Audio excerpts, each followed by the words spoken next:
Hello students, welcome back my YouTube channel GS academy. প্রিয় ছাত্র বন্ধুরা, আজকে আমরা ক্লাস করব ক্লাস 12 এর ম্যাট্রিক্স নিয়ে।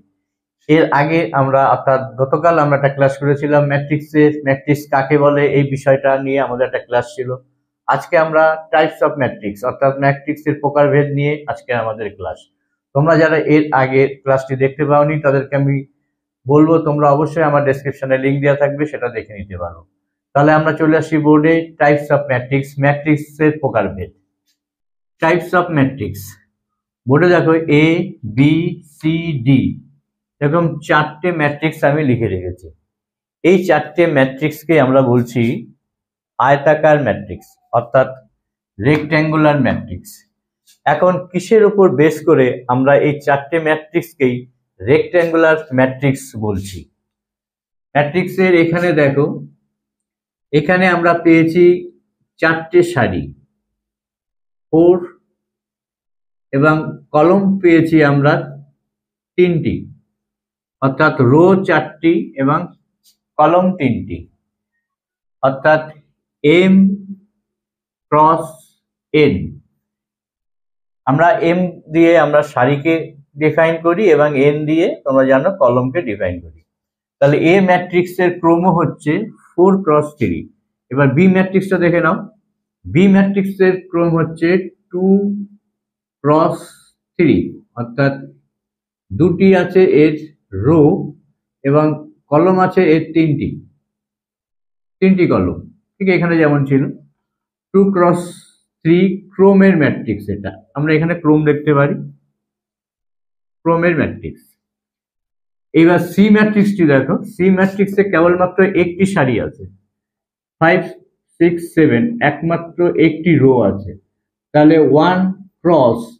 এবার যদি আমরা এর কলম গণনা করি, কলম দেখো এটা একটা কলম, এটা একটা কলম, অর্থাৎ এটা একটা কলম। তাহলে কলম পেলাম আমরা 3টে, অর্থাৎ 1 ক্রস 3। এটা 1 ক্রস 3 ক্রোমের ম্যাট্রিক্স, অর্থাৎ ম্যাট্রিক্স অফ অর্ডার 1 ক্রস 3। এবার ডি যে ম্যাট্রিক্সটা আছে দেখো, ডিতে আছে আমরা পেলাম এখানে, প্রথমে আসি রোতে দেখো আমরা 3টে রো পাচ্ছি 3, আর কলম দেখো কেবলমাত্র একটি কলম আছে এখানটায়, তাহলে 3 ক্রস 1 ক্রোমের ম্যাট্রিক্স এটা। তাহলে আমরা এখানে একটা বিষয় দেখতে পাচ্ছি যে এখানে সারি সংখ্যা অর্থাৎ রো সংখ্যা এবং কলম সংখ্যা কোনো ক্ষেত্রেই এক নয়, অর্থাৎ আলাদা আলাদা হচ্ছে। অর্থাৎ am not equal two N, অর্থাৎ এম আর এন এখানে এই যে চারটি আমরা ম্যাট্রিক্স আমরা এখানে লিখে রেখেছিলাম, এই চারটে ম্যাট্রিক্সের কোনোটার ক্রমে আমরা দেখতে পাচ্ছি না এম আর এন সমান আছে, অর্থাৎ ইকুয়াল আছে। এই ধরনের ম্যাট্রিক্সকে আমরা বলি আয়তাকার ম্যাট্রিক্স অর্থাৎ রেক্ট্যাঙ্গুলার ম্যাট্রিক্স। অর্থাৎ যে ম্যাট্রিক্সের এম এবং এন নট ইকুয়াল টু, অর্থাৎ am not equal two N হচ্ছে, সেই ম্যাট্রিক্সকেই আমরা বলছি আয়তাকার ম্যাট্রিক্স অথবা রেক্ট্যাঙ্গুলার ম্যাট্রিক্স। খুবই সহজ ম্যাট্রিক্স। তাহলে এই ছিল আমাদের রেক্ট্যাঙ্গুলার ম্যাট্রিক্স। প্রত্যেকটা শেপ দেখো একটা রেক্ট্যাঙ্গুলার শেপই আছে, অর্থাৎ কিন্তু আমরা ম্যাট্রিক্সের ক্ষেত্রে আমরা বিচার করব যে এম আর এন ইকুয়াল না নট ইকুয়াল। যদি নট ইকুয়াল হয়, am not equal two N হয়, তাহলেই এটাকে আমরা বলছি রেক্ট্যাঙ্গুলার ম্যাট্রিক্স অর্থাৎ আয়তাকার ম্যাট্রিক্স। এবার আমরা দেখে নেব বর্গ ম্যাট্রিক্স কাকে বলে, অর্থাৎ স্কয়ার ম্যাট্রিক্স কাকে বলে। এ বি দুটো ম্যাট্রিক্স বোর্ডে লেখা হয়েছে। এখন এই ম্যাট্রিক্সের রো সংখ্যাটা আমরা দেখি কতগুলো আছে। 3টে রো পেলাম, অর্থাৎ রো সংখ্যা 3 ক্রস। এবার আমরা দেখব এর কলম সংখ্যা কতগুলো আছে। কলম সংখ্যা আমরা পেলাম এখানে 3, তাহলে 3 ক্রস 3 ক্রোমের ম্যাট্রিক্স। বি ম্যাট্রিক্সটার দিকে লক্ষ্য রাখো। এবার বি ম্যাট্রিক্সে আমরা পেলাম দুটি তার রো, অর্থাৎ 2 ক্রস। এবার আসছি আমরা কলমটা গুনি, এর কলম সংখ্যাও আমরা পেলাম 2, অর্থাৎ 2 ক্রস 2 ক্রোমের এটা ম্যাট্রিক্স। তাহলে এখানে আমরা দেখতে পাচ্ছি এর রো সংখ্যা এবং কলম সংখ্যা সমান হচ্ছে। তাহলে কোনো ম্যাট্রিক্সের যখন রো সংখ্যা এবং কলম সংখ্যা সমান হয় তখন সেই ম্যাট্রিক্সকে আমরা বলছি বর্গ ম্যাট্রিক্স। বর্গ ম্যাট্রিক্স অর্থাৎ স্কোয়ার ম্যাট্রিক্স বলছি আমরা। তাহলে এখানে যে বিষয়টা লক্ষ্য করার সেটা আমরা দেখতে পেলাম, আমরা সাধারণত এম এবং এন আকারে এগুলোকে প্রকাশ করে থাকি। তাহলে এম ইকুয়াল টু এন, অর্থাৎ এম এবং এন সমান হচ্ছে, তাই আমরা বলতে পারি যে এটা এম অথবা এন বর্গের ম্যাট্রিক্স, অর্থাৎ এম অথবা এন বর্গের ম্যাট্রিক্স। এটা যেমন 3 বর্গের ম্যাট্রিক্স, এটাকে বলবো 2 বর্গের ম্যাট্রিক্স, অর্থাৎ এই ছিল স্কোয়ার ম্যাট্রিক্স। তাহলে আমরা বলবো যে ম্যাট্রিক্সের রো সংখ্যা অর্থাৎ সারি সংখ্যা এবং স্তম্ভ সংখ্যা সমান হয় বা সমানভাবে সজ্জিত করা হয়, সেই ম্যাট্রিক্সটাকে আমরা বলছি স্কোয়ার ম্যাট্রিক্স। এবার আসি রো ম্যাট্রিক্স। রো ম্যাট্রিক্স কাকে বলে? এ বি দুটো ম্যাট্রিক্স, এ ম্যাট্রিক্সে দেখো একটি রো আছে, বি ম্যাট্রিক্সও দেখো একটি মাত্র রো আছে। এই ম্যাট্রিক্সের কেবলমাত্র এই একটি রো অর্থাৎ 1, এবার এর কলম সংখ্যা আছে 3, তাহলে 1 ক্রস 3 ক্রমের রো ম্যাট্রিক্স অর্থাৎ সারি ম্যাট্রিক্স, একে আমরা বলি সারি ম্যাট্রিক্স।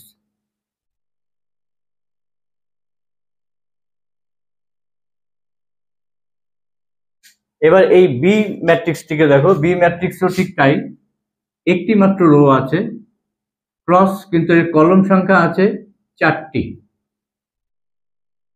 তাহলে 1 ক্রস 4 ক্রমের এটা রো ম্যাট্রিক্স। তাহলে রো ম্যাট্রিক্স আমরা সেই সকল ম্যাট্রিক্সকে বলছি যে ম্যাট্রিক্সগুলোর কেবলমাত্র একটি মাত্র সারি সংখ্যা, আর কলম সংখ্যা এটা যা হতে পারে, কলম সংখ্যা 3 হতে পারে, 4 হতে পারে, 5 হতে পারে, যা ইচ্ছা হতে পারে, অর্থাৎ সারি যে সংখ্যা যদি কেবলমাত্র একটি হয় তাহলে তাকে আমরা বলছি রো ম্যাট্রিক্স। আমরা দেখে নেব কলম ম্যাট্রিক্স কাকে বলে। কলম ম্যাট্রিক্স এ বি সি তিনটে আমি দেখো বোর্ডে লিখেছি। কলম ম্যাট্রিক্স অর্থাৎ যে ম্যাট্রিক্সে কেবলমাত্র একটি স্তম্ভ থাকবে, অর্থাৎ একটি মাত্র কলম থাকছে, একটি মাত্র স্তম্ভ থাকছে, তাকেই আমরা বলছি কলম ম্যাট্রিক্স। এখানে আমরা দেখো সারি সংখ্যা পাচ্ছি কতগুলো। ম্যাট্রিক্স এ 3টে সারি আছে, 3 ক্রস কলম কিন্তু কেবলমাত্র একটি 1। এই ম্যাট্রিক্সটি বি ম্যাট্রিক্সটি দেখো 1 2 3 4, 4টে এর সারি আছে, অর্থাৎ রো 4টি এবং কলম কেবলমাত্র একটি। তাহলে এই ম্যাট্রিক্সকে আমরা বলছি, যেহেতু একটি মাত্র কলম আছে অর্থাৎ স্তম্ভ আছে, একে আমরা বলছি স্তম্ভ ম্যাট্রিক্স বা কলম ম্যাট্রিক্স। ম্যাট্রিক্স সি দেখো আরেকটি উদাহরণ দেওয়া আছে, এখানে আমরা দুটি পাচ্ছি সারি এবং একটি পেলাম কলম, তাহলে এই ক্ষেত্রে আমরা 2 ক্রস 1 ক্রমের কলম ম্যাট্রিক্স। তাহলে এই ছিল কলম ম্যাট্রিক্স। এর আগে আমরা দেখিয়েছিলাম রো ম্যাট্রিক্স। আমি এখানে আরেকটি রো ম্যাট্রিক্স থেকে দেখাই। এবিসি ধরো ডি একটা ম্যাট্রিক্স, ডি ম্যাট্রিক্সের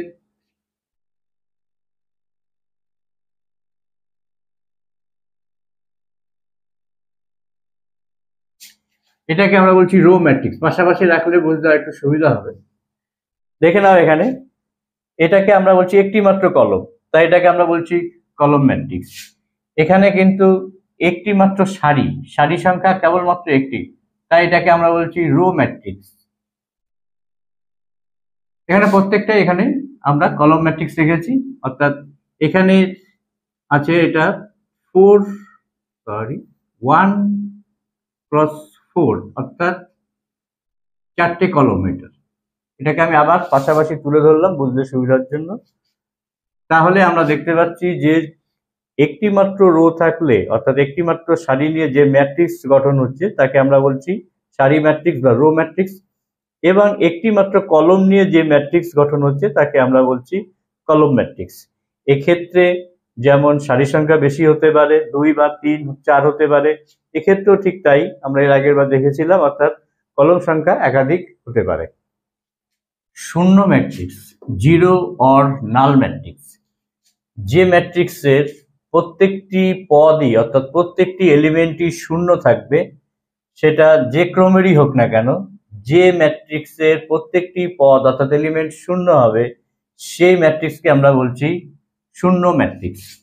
তাই এই ম্যাট্রিক্সগুলো সবই হচ্ছে শূন্য ম্যাট্রিক্স।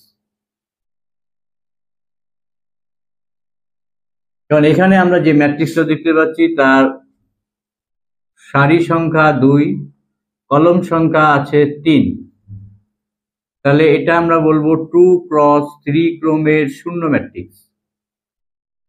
2x3 ক্রমের শূন্য ম্যাট্রিক্স।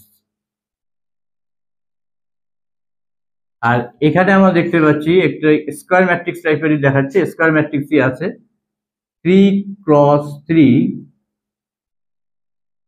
3টে সারি আছে, 3টে কলম আছে, তাহলে এটা 3x3 ক্রমের শূন্য ম্যাট্রিক্স।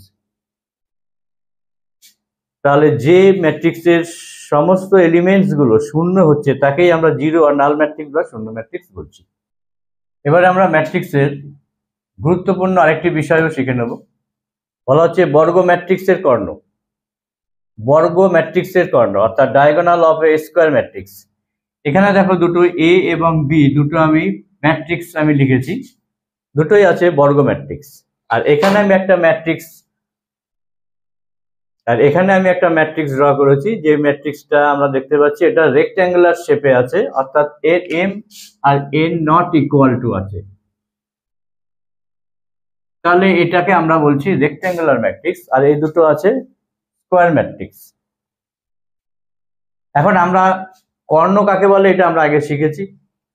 কোনো একটা রেক্ট্যাঙ্গেল বা কোনো একটা স্কোয়ার, তার দুটি অপোজিট শীর্ষবিন্দুকে আমরা যদি কোনো রেখা দিয়ে যুক্ত করি তাহলেই আমরা কর্ণ পাই। এক্ষেত্রে প্রতি ক্ষেত্রে আমরা দুটো করে কর্ণ পাই।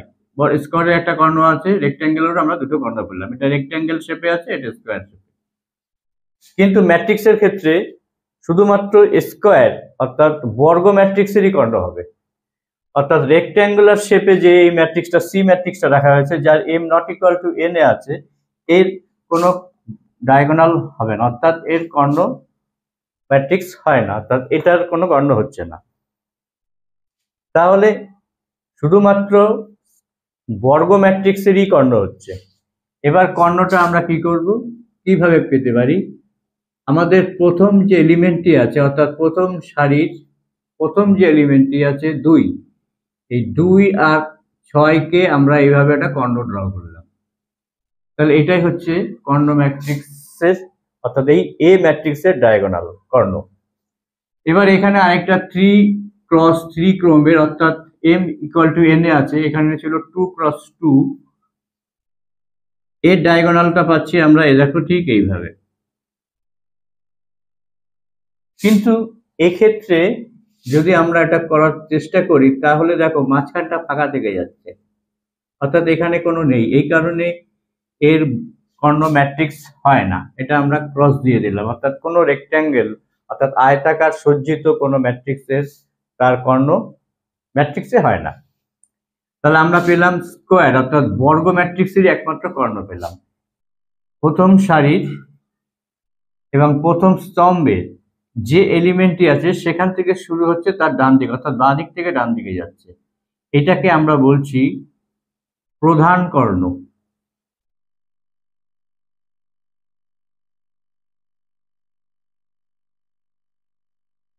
অর্থাৎ এই ডায়াগোনালটিকে আমরা বলছি প্রধান কর্ণ, আর এটাকেও আমরা বলছি প্রধান কর্ণ। এটাও আমাদের বাঁ দিক থেকে ডান দিকে এসে শুরু হয়েছে।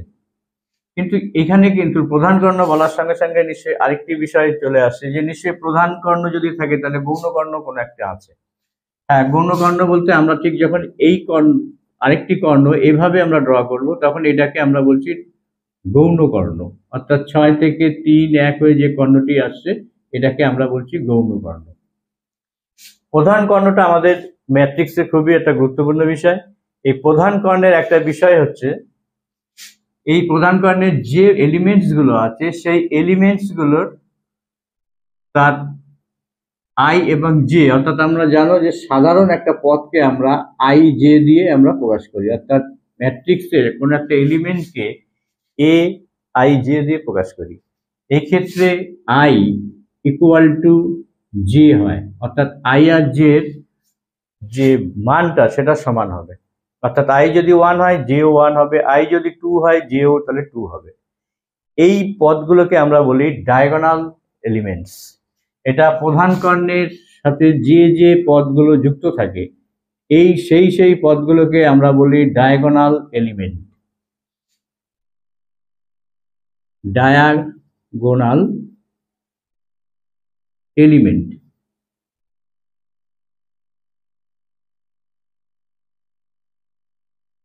এখানে আমরা দেখো দুটো ডায়াগোনাল এলিমেন্টস পাচ্ছি। এক্ষেত্রে আমরা পাচ্ছি প্রধান কর্ণের যে ডায়াগোনাল এলিমেন্ট যাদের বলছি, এখানে আমরা 3টে পেলাম। এখন এই ডায়াগোনাল এলিমেন্টস এর একটা বিশেষত্ব হচ্ছে এদেরকে আমরা বললাম যেটা আই আর জে হয়। ধরো আমরা এর আগে আমরা দেখিয়েছিলাম যে পদগুলোকে আমরা কিভাবে লিখি, A11, A12, A21 আর এটা হচ্ছে A22। অর্থাৎ ডায়াগোনাল যে এলিমেন্টগুলো অর্থাৎ প্রধান কর্ণের যে এলিমেন্টগুলো আসবে সেগুলো তোমরা দেখতে পাবে A11, A22, A33, A44, এইভাবে ডট ডট দিয়ে আমরা করতে পারি ANN, অর্থাৎ এ দুটো একই হবে। এই পদগুলোকে আমরা, খেয়াল রাখবে, শুধুমাত্র প্রধান কর্ণের এগুলোকেই আমরা বলছি ডায়াগোনাল এলিমেন্ট। খুবই একটা ইম্পর্টেন্ট একটা বিষয়। ডায়াগোনাল এলিমেন্ট বলতে আমরা সেগুলোই বলি যাদের আই আর জে ইকুয়াল হচ্ছে, ডায়াগোনাল এলিমেন্ট। যেমন 2, 6, 3, 3, 4 এলিমেন্টগুলো পাচ্ছি, পদগুলো পাচ্ছি, তাদের বিশেষত্ব এটা দেখতে পাবে। এটা A11, A22, A33, A44 এবং ANN আমরা পেলাম। এক্ষেত্রে আমরা আগেই বলেছি আই ইকুয়াল টু জে, এই কারণে এই ডায়াগোনাল পদকে আমরা এইভাবেও আমরা লিখতে পারি AI। এখন দেখে নাও, বোর্ডে আমি ABCD এবং এখানে অন্য দুটি, আমি মোট 6টি আমি ম্যাট্রিক্স এঁকে রেখেছি। এখন এই 6টি ম্যাট্রিক্স থেকে আমরা দেখে নেব কর্ণ ম্যাট্রিক্স কাকে বলে, স্কেলার ম্যাট্রিক্স কাকে বলে এবং একক ম্যাট্রিক্স কাকে বলে। আমি দুটো করে এক্সাম্পল রেখেছি। কর্ণ ম্যাট্রিক্স কাকে বলে, এটা বা ম্যাট্রিক্সের একমাত্র যে বর্গ ম্যাট্রিক্সেরই কর্ণ হয় এটা আমরা ইতিমধ্যেই জেনেছি। অর্থাৎ সাধারণভাবে আমরা যেটা শিখেছি আয়তক্ষেত্র, ট্র্যাপিজিয়াম বা বর্গক্ষেত্র প্রত্যেকেরই দুটো করে কর্ণ হয়, কিন্তু ম্যাট্রিক্সের ক্ষেত্রে আমরা জানি শুধুমাত্র বর্গ ম্যাট্রিক্সেরই কর্ণ হয়। এবং এই বর্গ ম্যাট্রিক্সের কর্ণের উপর ভিত্তি করে আমরা এখানে পেলাম ডায়াগোনাল ম্যাট্রিক্স অর্থাৎ কর্ণ ম্যাট্রিক্স, স্কেলার ম্যাট্রিক্স এবং একক ম্যাট্রিক্স। এই ম্যাট্রিক্সগুলোর মধ্যে যে পার্থক্য আছে বা এই ম্যাট্রিক্সগুলো কাকে বলে সেটা আজকে আমরা এই বোর্ডে একসঙ্গে শিখে নেব। প্রথমে আসছি আমি এ এবং বি, এই দুটো যে ম্যাট্রিক্স আমরা নিয়েছি, দেখো এ ম্যাট্রিক্সটা নেওয়া হয়েছে 2x2 ম্যাট্রিক্স এবং বি ম্যাট্রিক্সটি নেওয়া হয়েছে 3x3 ম্যাট্রিক্স, অর্থাৎ 2x2 ক্রমের ম্যাট্রিক্স এটা এবং 3x3 ক্রমের ম্যাট্রিক্স। দুটো ম্যাট্রিক্সই আছে স্কয়ার ম্যাট্রিক্স। এখন স্কয়ার ম্যাট্রিক্সের যে প্রধান যে ডায়াগোনাল অর্থাৎ প্রধান যে কর্ণটা আমরা বলেছিলাম প্রথম এলিমেন্ট থেকে শুরু হবে এবং ডান দিকে নামবে সরাসরি কোণায়। এই এলিমেন্টে দেখো সংখ্যা আছে 2 এবং -3, বাকি দুটি যে এলিমেন্ট আছে সেগুলো দেখো 0 0। এক্ষেত্রে বি ম্যাট্রিক্সটি দেখো, প্রধান কর্ণ বরাবর যে এলিমেন্টস গুলো আছে সেগুলো সব অশূন্য আছে আর বাকিগুলো দেখো সব 0 0 আছে। তাহলে এই ধরনের ম্যাট্রিক্সকে অর্থাৎ যে বর্গ ম্যাট্রিক্সের প্রধান কর্ণ এলিমেন্টস গুলো অশূন্য হবে এবং বাকি সকল পদ শূন্য হবে, তাকেই আমরা বলছি কর্ণ ম্যাট্রিক্স অর্থাৎ ডায়াগোনাল ম্যাট্রিক্স। আবার বলছি কথাটা, যে বর্গ ম্যাট্রিক্সের প্রধান কর্ণ বরাবর পদগুলি অশূন্য হবে এবং বাকি সমস্ত পদই শূন্য হবে তাদেরকে অর্থাৎ সেই ম্যাট্রিক্সকে আমরা বলছি কর্ণ ম্যাট্রিক্স বা ডায়াগোনাল ম্যাট্রিক্স। এখানে আমি 2x2 ক্রমের এবং 3x3 ক্রমের দুটো ম্যাট্রিক্স এঁকেছি, দুটোই স্কয়ার ম্যাট্রিক্স এবং দেখো প্রধান ডায়াগোনাল বরাবর অশূন্য পদ, বাকিগুলো শূন্য পদ। এবার চলে আসছি সিডি, এটা আছে স্কেলার ম্যাট্রিক্স। সিডি এর ডিফারেন্সটা দেখো, এখানেও 2x2 ক্রমের ম্যাট্রিক্স নেওয়া হয়েছে এবং 3x3 ক্রমের ম্যাট্রিক্স নেওয়া হয়েছে। প্রধান কর্ণ বরাবর যে অশূন্য পদ আছে সে দুটো অশূন্য পদই দেখো 5 এবং 5, অর্থাৎ 5 5 আছে। 3x3 যে আমরা প্রধান যে তিনটে এলিমেন্ট পেলাম, অর্থাৎ প্রধান কর্ণে যে তিনটে এলিমেন্ট পাচ্ছি i+1 i+1 i+1, অর্থাৎ সেম আছে। তাহলে প্রধান কর্ণ বরাবর পদগুলি একই সংখ্যা হচ্ছে, অর্থাৎ সেম ভ্যালু হচ্ছে 5 5 i+i এবং i+1 i+1 i+1। যদি প্রধান কর্ণের এলিমেন্ট গুলো সমান হয় তাহলে আমরা তাদেরকে বলছি স্কেলার ম্যাট্রিক্স, অর্থাৎ যে বর্গ ম্যাট্রিক্সের প্রধান কর্ণের পদগুলি সমান হয় তাকেই আমরা বলছি স্কেলার ম্যাট্রিক্স। এবার আমরা আসছি তৃতীয় যে জোড়া রাখা হয়েছে i2 এবং i3 দিয়ে এদেরকে ডিফাইন করা হয়েছে। এখন প্রশ্ন আসতে পারে এখানে সি ডি এ বি দেওয়া হয়েছে, এখানে i2 i3 কেন দেওয়া হলো? তার কারণ হচ্ছে আমরা এখন এসেছি ইউনিট ম্যাট্রিক্সে। ইউনিট ম্যাট্রিক্সকে আমরা i2 এবং i3 i4 এইভাবে তাদেরকে আমরা ডিফাইন করি। তার কারণ হচ্ছে এখানে i2 লিখেছি এই কারণে এটা 2x2 ক্রমের ম্যাট্রিক্স, এখানে 3 দিয়েছি 3x3 ক্রমের ম্যাট্রিক্স, অর্থাৎ দুটোই আছে বর্গ ম্যাট্রিক্স। ক্রমটা বললাম, সেই ক্রম সংখ্যাটা আমরা এখানে দিচ্ছি এবং ইউনিট ম্যাট্রিক্সকে আমরা আইডেন্টিটি ম্যাট্রিক্সও বলি, এই কারণে এখানে i দেওয়া হয়েছে। এবার একটু ডিফারেন্সটা দেখে নাও, প্রধান কর্ণ বরাবর যেটা আছে দেখো 1 1 অর্থাৎ 1 আছে। এখানেও দেখো 3x3 তে যে তিনটে পদ আমরা পেলাম সেই তিনটি পদই আছে 1 1 1, অর্থাৎ পদগুলি এক তো বটেই কিন্তু 1। এখানেও পদগুলি এক ছিল কিন্তু এক ছিল না, এখানে সব কটা কর্ণ অর্থাৎ প্রধান কর্ণের যে পদগুলো পেলাম প্রত্যেকটি 1, এখানে আমরা এক পেয়েছি কিন্তু 1 পাইনি। তাই যদি আমরা এরকম 1 1 দেখতে পাই কোনো ম্যাট্রিক্সের প্রধান কর্ণের বর্গ ম্যাট্রিক্সের, তাহলে তাকে আমরা বলছি ইউনিট ম্যাট্রিক্স অর্থাৎ একক ম্যাট্রিক্স। আর যে কোনো সংখ্যাই হলে অশূন্য সংখ্যা হলে তাকেই আমরা বলছি কর্ণ ম্যাট্রিক্স, কর্ণ ম্যাট্রিক্স, ডায়াগোনাল ম্যাট্রিক্স। আর যদি সংখ্যাগুলো এক না হয়ে বা এক অর্থাৎ 1 না হয়ে যদি অন্য কোনো সংখ্যা হয় এবং সেটা যদি সেম হয়, সেম নাম্বার হয়, তাহলে তাকে আমরা বলছি স্কেলার ম্যাট্রিক্স। তাহলে কর্ণ ম্যাট্রিক্স, স্কেলার ম্যাট্রিক্স এবং একক ম্যাট্রিক্সের পাশাপাশি রেখে আশা করি তোমাদের বুঝতে একটু সুবিধাই হলো। তাহলে বন্ধুরা আজকে এখানে রাখছি, আগামী দিন আবার নতুন আরেকটি ভিডিও নিয়ে তোমাদের সামনে এসে হাজির হবো। তবে তোমরা যারা এখনো আমার চ্যানেল সাবস্ক্রাইব করোনি তাদের বলবো তোমরা অবশ্যই চ্যানেল সাবস্ক্রাইব করে রাখবে, তাহলে আমি যখনই ভিডিও আপলোড করব তোমরা তার নোটিফিকেশন পেয়ে যাবে। তাহলে তোমাদের সকলের জন্য শুভেচ্ছা রইল, গুড বাই।